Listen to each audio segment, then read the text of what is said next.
People wake up in the morning, they begin to think about their problems. Those problems are circuits of memories in the brain. Each one of those memories are connected to people and things at certain times and places. And if the brain is a record of the past, the moment they start their day, they're already thinking in the past. Each one of those memories has an emotion. Emotions are the end product of past experiences. So the moment they recall those memories of their problems, they all of a sudden feel unhappy, they feel sad, they feel pain. Now, how you think and how you feel creates your state of being. So the person's entire state of being when they start their day is in the past. So what does that mean? The familiar past will sooner or later be a predictable future. So if you believe that your thoughts have something to do with your destiny, and you can't think greater than how you feel, or feelings have become the means of thinking, by very definition of emotions, you're thinking in the past. And for the most part, you're going to keep creating the same life. So then people grab their cell phone, they check their WhatsApp, they check their text, they check their emails, they check Facebook, they take a picture of their feet, they post it on Facebook, they tweet something, they do Instagram, they check the news, and now they feel really connected to everything that's known in their life. And then they go through a series of routine behaviors. They get out of bed on the same side, they go to the toilet, they get a cup of coffee, they take a shower, they get dressed, they drive to work the same way, they do the same things, they see the same people, they push the same emotional buttons, and that becomes the routine, and it becomes like a program. So now they've lost their free will to a program, and there's no unseen hand doing it to them. So when it comes time to change, the redundancy of that cycle becomes a subconscious program. So now 95% of who we are by the time we're 35 years old is a memorized set of behaviors, emotional reactions, unconscious habits, hardwired attitudes, beliefs, and perceptions that function like a computer program. So then a person can say with their 5% of their conscious mind, I want to be healthy, I want to be happy, I want to be free. But the body's on a whole different program. So then how do you begin to make those changes? Well, you have to get beyond the analytical mind, because what separates the conscious mind from the subconscious mind is the analytical mind. And that's where meditation comes in, because you can teach people through practice how to change their brainwaves, slow them down. And when they do that properly, they do enter the operating system where they can begin to make some really important changes. So most people then wait for crisis or trauma or disease or diagnosis. They wait for loss, some tragedy to make up their mind to change. And my message is, why wait? And you can learn and change in a state of pain and suffering, or you can learn and change in a state of joy and inspiration. And I think right now, the cool thing is that people are waking up. Most people spend 70% of their life living in survival and living in stress. So they're always anticipating the worst case scenario based on a past experience. And they're literally, out of the infinite potentials in the quantum field, they're selecting the worst possible outcome, and they're beginning to emotionally embrace it with fear. And they're conditioning their body into a state of fear.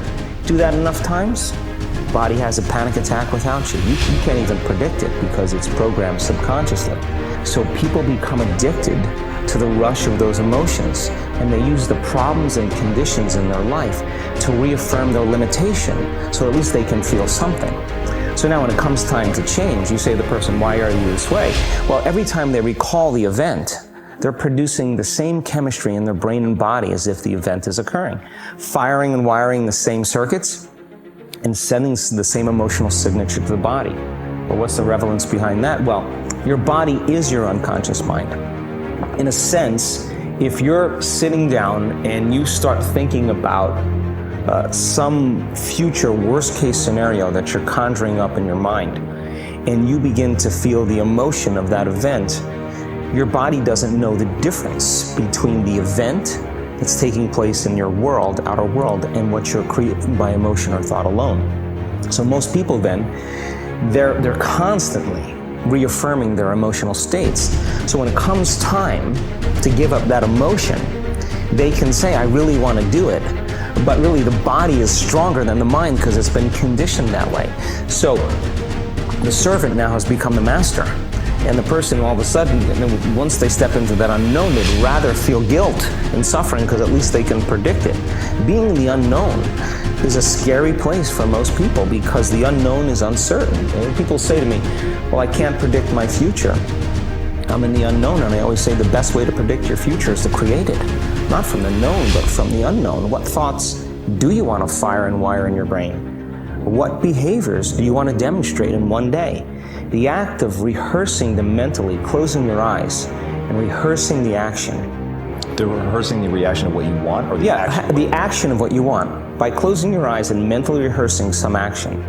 If you're truly present, the brain does not know the difference between what you're imaging and what you're experiencing in 3D world. So then you begin to install the neurological hardware in your brain to look like the event has already occurred. Now, your brain is no longer a record of the past. Now it's a map to the future. And if you keep doing it, priming it that way, the hardware becomes a software program, and who knows, you just may start acting like a happy person. And then I think the hardest part is to teach our body emotionally what the future will feel like ahead of the actual experience. So what does that mean? You can't wait for your success to feel empowered. You can't wait for your wealth to feel abundant. You can't wait for your new relationship to feel love, or your healing to feel whole. I mean, that's the old model of reality of cause and effect, waiting for something outside of us to change how we feel inside of us. And when we feel better inside of us, we pay attention to whoever or whatever caused it. But what that means then is that from the Newtonian world is that most people spend their whole life living in lack, waiting for something to change out there. What do you mean the Newtonian world? The Newtonian world is all about the predictable. It's all about predicting a future. But the quantum model of reality is about causing an effect. The moment you start feeling abundant and worthy, you are generating wealth.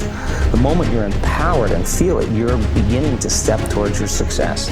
The moment you start feeling whole, your healing begins. And when you love yourself and you love all of life, you'll create an equal. And now you're causing an effect.